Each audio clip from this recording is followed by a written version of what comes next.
En question principale, maintenant, je reconnais un député indépendant. Pour votre information à toutes et à tous, il aura ces 3 questions. Monsieur le député de Saint-Jérôme, la parole est à vous.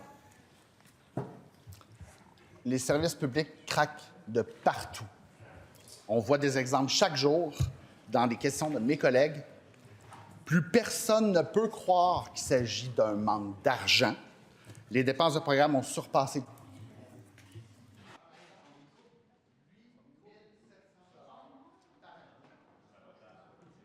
rendu à 14 300 $ par habitant. En pourcentage du PIB, M. le Premier ministre aime ça, elles ont bondi de 17 à 21 du PIB. 144 milliards de dollars en rapport préélectoral pour l'année en cours, là, plus les dépenses que Québec solidaire avait prévues, hein, ça fait 152,8. Eh bien, avec la CAQ, on est à 156 milliards, Madame la Présidente. Le député a raison de Marguerite Bourgeois. Le plan de retour à l'équilibre budgétaire, faites-moi rire, Madame la Présidente, c'est des écarts résorbés puis des contrôles budgétaires insensés. Est-ce qu'on peut comprendre d'où viennent les 2 à 3 milliards? Réponse du ministre des Finances. Oui, Madame la Présidente. Alors, c'est une excellente question qui réfère à la page la plus importante du budget, la page A21, où on a la dynamique des finances publiques au Québec. Alors, en 2018-2019, puis tout le monde peut aller à la page A21, là, parce que c'est vraiment important, les dépenses du Québec étaient de 24,4 du PIB. Durant la pandémie, ces dépenses ont augmenté significativement, jusqu'à 28 du PIB, et elles sont maintenant de 26 du PIB. Alors, 24 avant la pandémie, 28 durant la pandémie, 26 maintenant. Pour retrouver l'équilibre budgétaire, il faudra descendre à 25. Tout simplement, revenir au niveau d'avant la pandémie. Les revenus étaient à 26 du PIB. Ils sont à 25 présentement. Pourquoi, Madame la Présidente?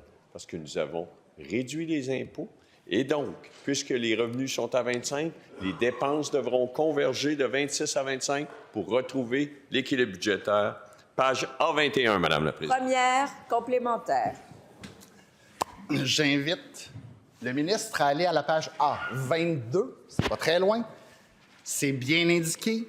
Dépenses de portefeuille, 156 milliards de dollars à partir du cadre financier que son ministère a préparé pour l'élection de 2022, hein, après la pandémie, plus les dépenses de Québec solidaire.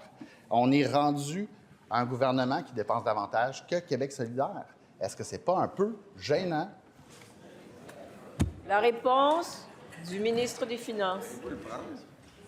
Oui, mais Madame la Présidente, je veux être clair avec les citoyens. Beaucoup des dépenses que nous avons qualifiées de temporaires durant la pandémie se sont avérées permanentes. Plus jamais on va se faire prendre sans équipement de protection. Nous avons des vaccins, nous avons des tests, nous avons investi dans les soins à domicile. Les résidences privées pour aînés, il y a le mot « privé » là-dedans. On doit continuer à les supporter après la pandémie. Il y a eu une période d'inflation. Il y a eu une forte croissance de la population. Il a fallu investir dans nos ressources humaines, dans les retards en infrastructure. C'est ça, il y avait un investissement majeur à faire et on l'a fait. Deuxième complémentaire. Au moins, la CAQ fait œuvre utile, elle fait une démonstration limpide. On atteint un point de rupture, la faillite de l'État-providence, parce qu'on a été au bout du modèle, là. Vraiment, la logique bureaucratique d'ajouter des budgets, des ETC, des organismes, ça ne marche plus. Moi, j'aimerais ça rappeler ces sages paroles, les façons de faire du passé qui nous ont peut-être bien servi autrefois ne répondent plus aux besoins actuels. Notre nation ne peut se permettre de laisser perdurer la situation présente qui ne peut qu'accentuer le déclin tranquille du Québec. Ce sont les mots qui ont fondé la CAQ. Le député de Taillon... Les paroles. La réponse du ministre des Finances. Oui. Alors, voici la situation, Madame la Présidente. Il y a une menace tarifaire. Ça affecte l'économie. Alors, normalement, les revenus croissent à 4 par année. grosso modo, 2 de PIB réel plus 2 d'inflation. Tendance à long terme, 4 de croissance des revenus. Mais là, on fait face à une menace tarifaire. La prévision de croissance des revenus est à 3 On a une loi sur le retour à l'équilibre budgétaire. 3 de revenus, nécessité de revenir à l'équilibre budgétaire, donc la résultante, 2 de croissance de dépenses. Mais on le sait, 2 de croissance des dépenses, ce n'est pas beaucoup. C'est pour ça que la première année, 2025-2026, ce sera 3 Et si on a plus de revenus, on rehaussera les dépenses au budget 26-27. Alors, cela met fin à la période de questions et de réponses orales. Comme il n'y a pas de vote reporté, nous allons passer à la rubrique motion sans préavis. Et pour ce faire, je cède la place à la première vice-présidente de l'Assemblée nationale. Merci tout le monde. Bonne fin de journée.